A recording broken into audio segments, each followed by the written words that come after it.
Today, we are beginning an intensive examination of a case that it really stands as a stark and tragic example of how a catastrophic plan, driven by a truly trivial motive, can intersect with the harshest realities of the American justice system. We are opening the files on the 2014 murder of Justin Back.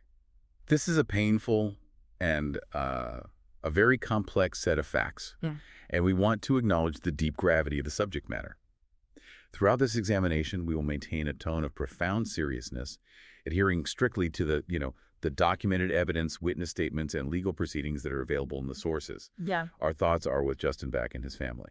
Absolutely. Our goal here is to move beyond the headlines and synthesize the highly detailed and often disturbing timeline. We're going to be tracking the sequence of events from the moment the crime was conceived through the calculated execution and cover-up right up to the surprising and nationally debated outcome of the trials. And that outcome really touches on justice and sentencing disparity. It does. To set the scene, we really must start with the victim, Justin Michael Back. He was born in February 1995. He was tragically killed on January 28, 2014. That made him only 18 years old. Just 18. And the sources, they paint a picture of a young life that was just full of promise. He was a 2013 graduate of Waynesville High School. And, perhaps the most heartbreaking detail is that he wasn't just idling.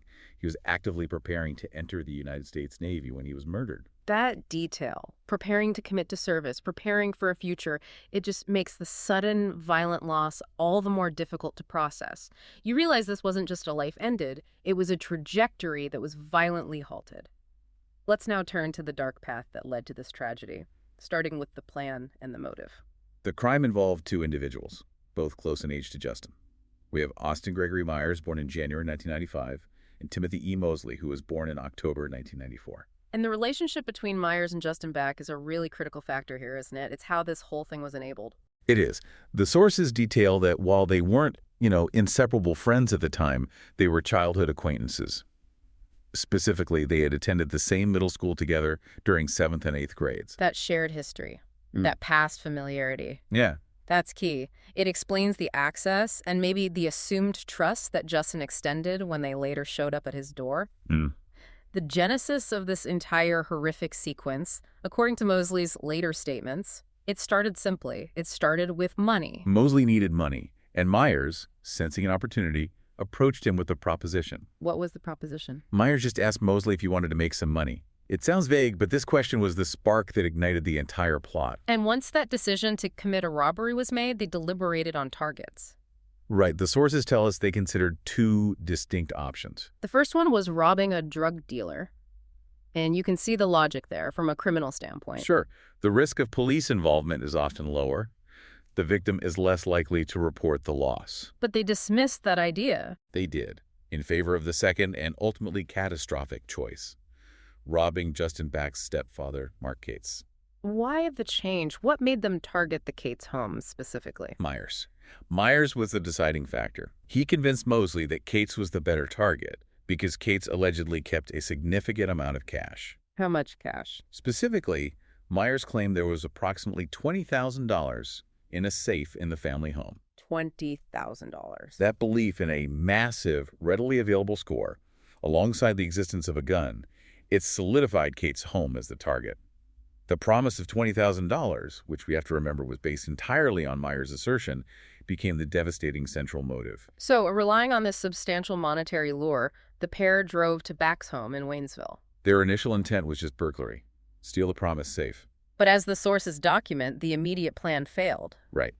Upon their arrival, they quickly realized that Justin Back was home. His presence was an obstacle, a potential witness. Exactly. So they abandoned the immediate burglary attempt and drove away. And this is the moment where the narrative pivots from a failed, opportunistic crime to something much darker. To cold, premeditated homicide.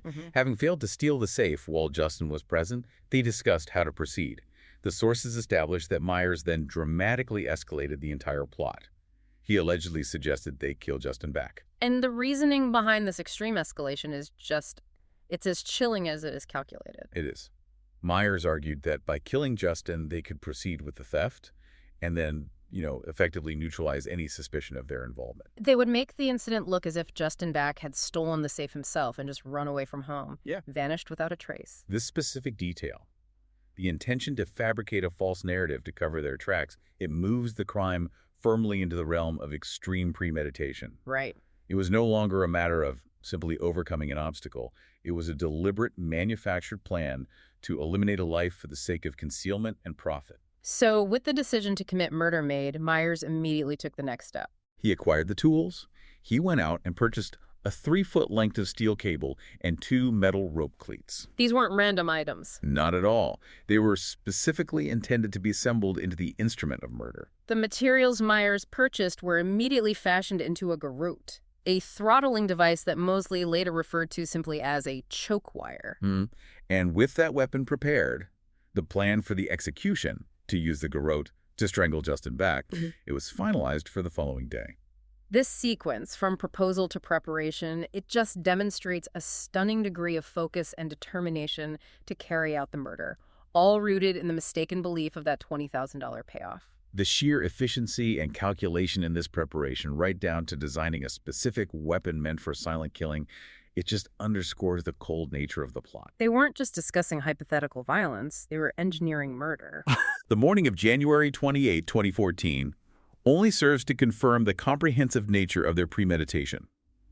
The sources document that before they returned to the scene, Myers and Mosley purchased additional materials. Materials vital for the planned cover-up. Exactly. This shows they were planning not only the murder, but the entire cleanup. What did they buy?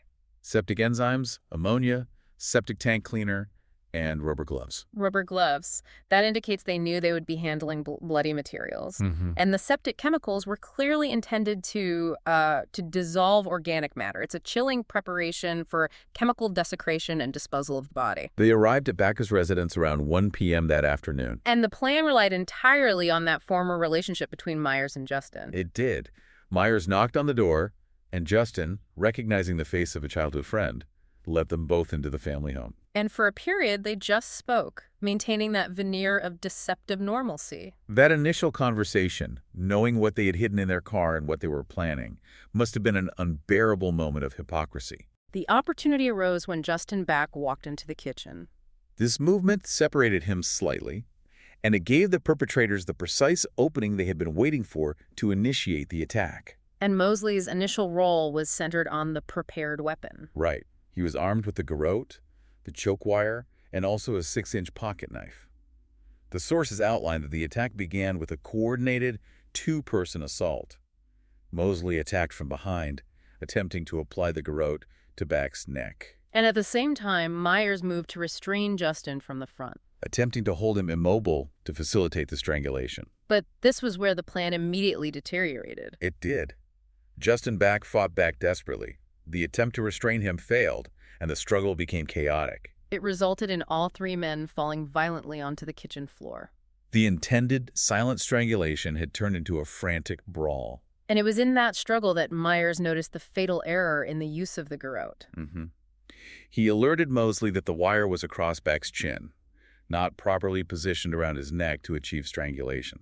This moment, this failure, it sent Mosley into a panic, according to the sources. His response to that panic was immediate and brutally decisive. Instead of correcting the garrote, he pulled out his pocket knife and, stabbing blindly in the chaos of the struggle, inflicted a stab wound from behind. The attack then intensified into the final fatal sequence. As Back struggled for his life, Myers repositioned the garrote, finally placing it around Back's throat.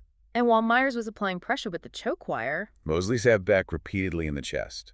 The combination of throttling and repeated stabbing was meant to ensure death quickly and brutally. The sheer violence documented in the autopsy reports is just staggering.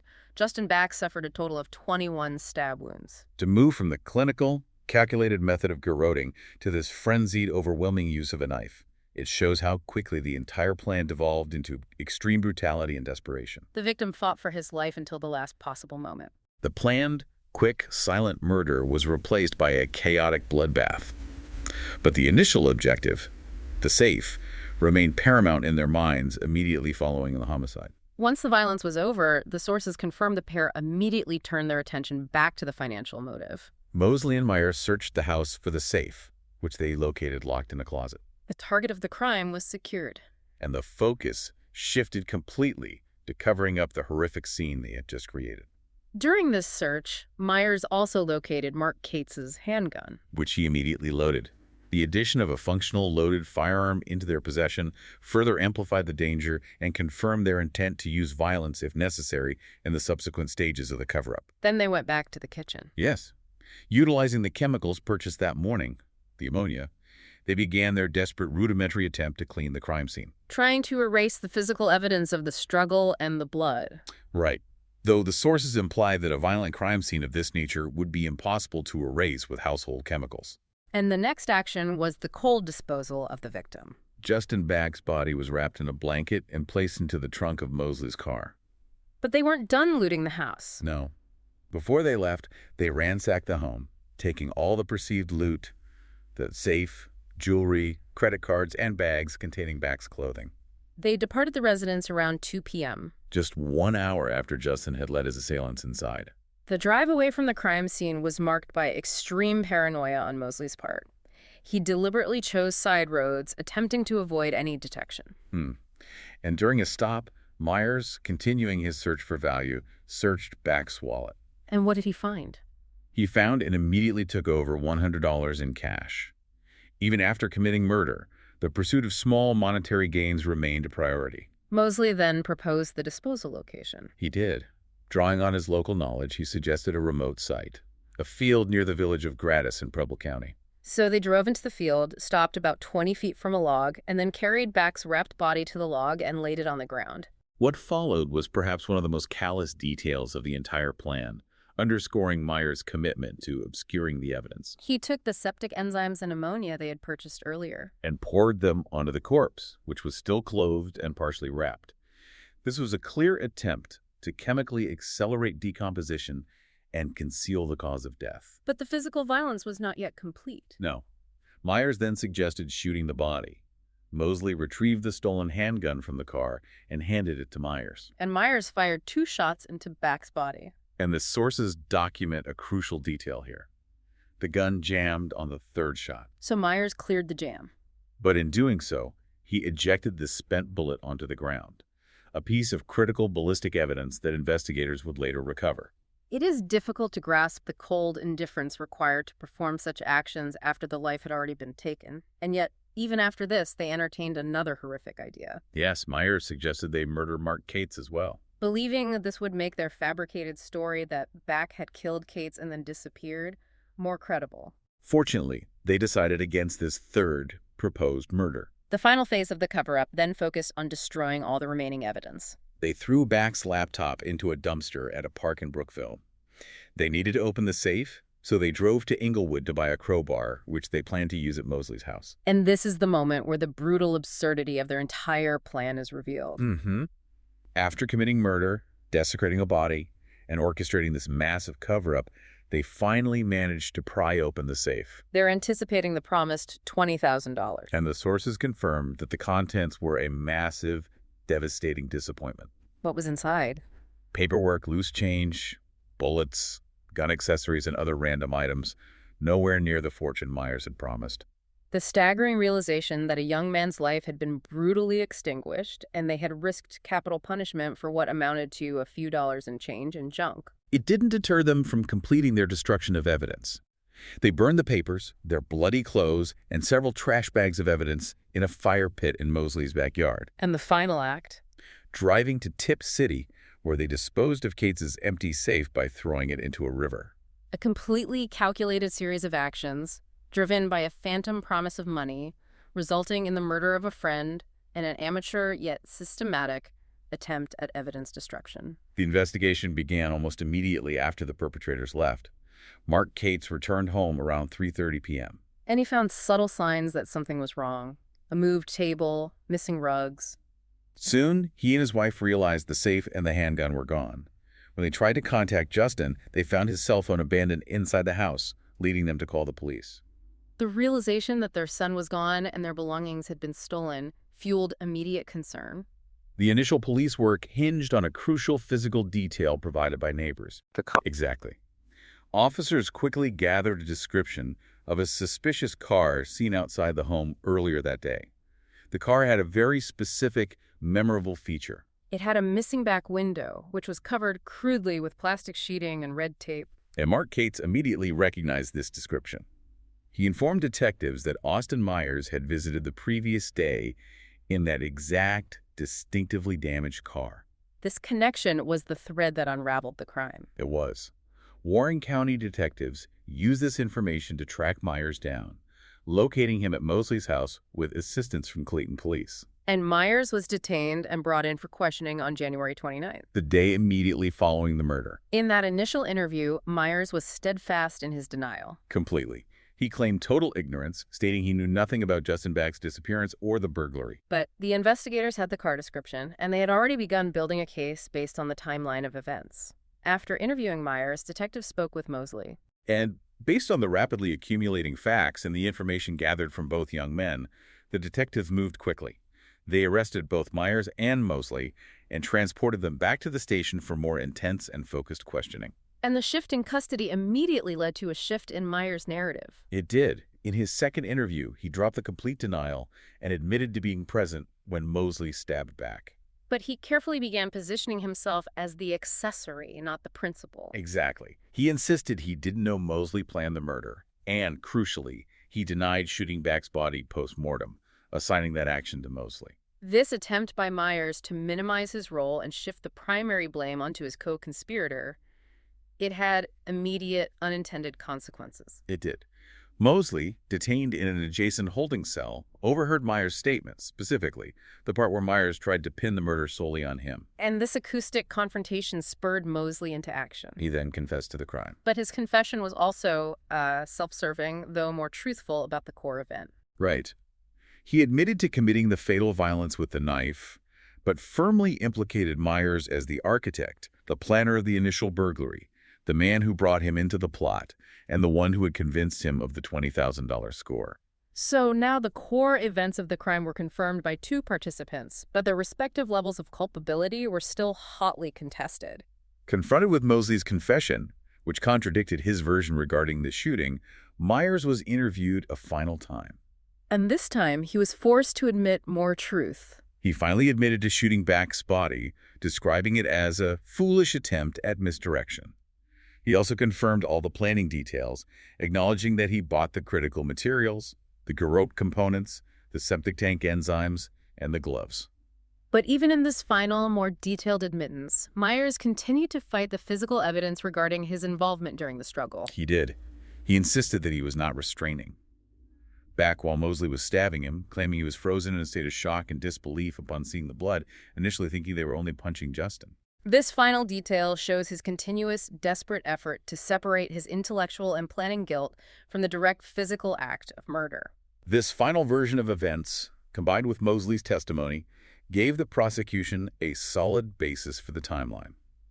That same day, based on approximate directions provided by Myers, Preble County Sheriff's deputies located Back's body. And the autopsy confirmed the severity of the attack. Death was due to multiple stab wounds, the 21 inflicted during the chaotic struggle in the kitchen. The meticulous work of the investigation, following the lead of a crudely repaired car window, allowed them to piece together the entire gruesome sequence, confirming the premeditation and the amateur nature of the cover-up, despite the extreme violence used. This brings us to the most legally compelling aspect of the entire case, which is why it drew such intense national scrutiny. The sentencing. Yes, the sentencing of the two convicted offenders resulted in a severe and paradoxical discrepancy, forcing a massive conversation about how the legal system assigns ultimate culpability in a felony murder case. Let's analyze the outcomes individually, starting with Timothy Mosley. Mosley was the individual who inflicted the fatal wounds. He pulled the pocket knife and delivered the 21 stab wounds that killed Justin Back. But despite being the physical executioner, Mosley received a sentence of life without parole. and how did that happen? This outcome was the result of a plea bargain agreement he struck with the prosecution. In exchange for the life sentence, Mosley agreed to accept guilt, avoid a capital trial, and, crucially, provide testimony against Austin Myers. So for the prosecution, securing Mosley's testimony was a highly strategic move. Absolutely. It was designed to ensure the most damaging possible outcome for the plotter, Myers. Mosley is currently serving his sentence in London Correctional Institution. Okay, so now consider Austin Myers. Myers was the architect. He proposed the murder, provided the key motive, the fictional $20,000, bought the garrote materials, restrained the victim during the initial failed attack. And committed the profound act of desecration by shooting the body afterward. For all that, Myers received the ultimate penalty, the death sentence. He was sentenced at the age of 19 in October 2014. This sentence immediately placed Myers as the youngest inmate on Ohio's death row at the time. He is imprisoned in Ross Correctional Institution. The central legal and ethical question that the media and our sources, including the Washington Post, focused on was precisely this paradox. How could the planner, who explicitly maintained he never touched the murder weapon that inflicted the fatal wounds, receive death, while the person who delivered the 21 stabs received life? This question forces us to look beyond the direct physical action and into the mechanics of Ohio's capital punishment laws, particularly those governing felony murder and complicity. Right. The prosecution successfully argued that Myers' role was far more heinous and calculated than Mosley's. How so? Well, for a death penalty to be warranted in Ohio, the state must prove certain aggravating factors. In Myers' case, the prosecution focused heavily on the level of premeditation and the timing of the murder. It was committed specifically during the commission of another serious felony. The aggravated robbery or burglary. Exactly. Furthermore, Myers was the one who conceived the plan to kill for concealment. This elevated his crime above a spontaneous act of violence. And crucially, Myers' post-mortem actions likely sealed his fate, even more than his role in the kitchen. I think so. He was the one who insisted on using the septic chemicals, and most damningly, he was the one who fired the stolen gun into the corpse.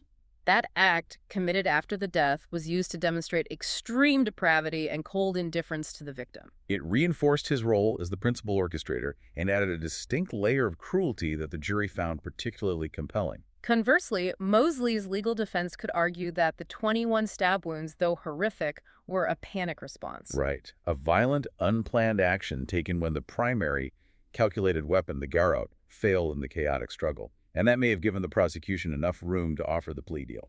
So the system was prioritizing the calculated, ongoing, malicious intent and planning of Myers over the panicked execution by Mosley. And the extreme nature of the case and the national media focus ensured that Justin Back's tragedy had a broader legal impact. It spurred direct legislative action in Ohio. It did. Proposed changes to state law were designed to significantly increase penalties for murder, specifically addressing elements like extreme planning, multiple acts of violence, and desecration of a corpse, all of which were present in this case. And these proposed legislative changes were named Justin's Law after the victim, ensuring that the legal conversation surrounding sentencing accountability in Ohio was permanently impacted by the facts of this crime. The case also captured international attention, cementing its status as a critical study in U.S. capital punishment. Yes. The sources confirmed that the story was featured in the BBC 3 documentary series Life in Death Row in its second season, analyzing the application of the death penalty and the complexities of complicity in America. Ultimately, the judicial system determined that Myers, the man whose mind conceived the plot, whose hands assembled the garrote, and whose decision escalated the theft to murder for trivial gain, bore the highest measure of guilt. The judgment prioritized the guilt of the planning mind and the cruelty shown in the aftermath over the direct action of the hand that held the fatal weapon. As we conclude this examination of the source material, we are left with the brutal clarity of the facts surrounding Justin Back's murder. The entire plot was driven by a completely trivial motive, the fictitious promise of $20,000 hidden in a safe that contained only paperwork and loose change. The preparation was extensive, involving the creation of a specific weapon and the purchase of chemicals intended to destroy the evidence. The execution was chaotic and brutal, culminating in 21 stab wounds, followed by the calculated, grotesque cover-up attempts, including the shooting of the body. And the end result of the legal process was a stark, nationally debated sentencing disparity. The physical perpetrator received life without parole, while the plotter and orchestrator received the death sentence. We reiterate our sincere sympathy for Justin Back, whose young life, ready for service in the Navy, was violently and unjustly extinguished by a betrayal of trust. Reflecting on the materials reviewed, we want to leave you with one final thought to consider, based on the facts that determine the outcome of this case. If the goal of the law is true justice and proportional punishment, how should the justice system truly weigh culpability? Specifically, when one individual conceptualizes the murder plot, provides the tools and orchestrates the disposal, while the other executes the physical violence in a moment of panic, albeit a violent one, where should the heaviest weight of the ultimate penalty fall? This case forces you to confront how the law measures different forms of guilt. The calculated cold premeditation versus the chaotic brutal act. It's a profound question that lies at the heart of capital justice. Thanks for listening.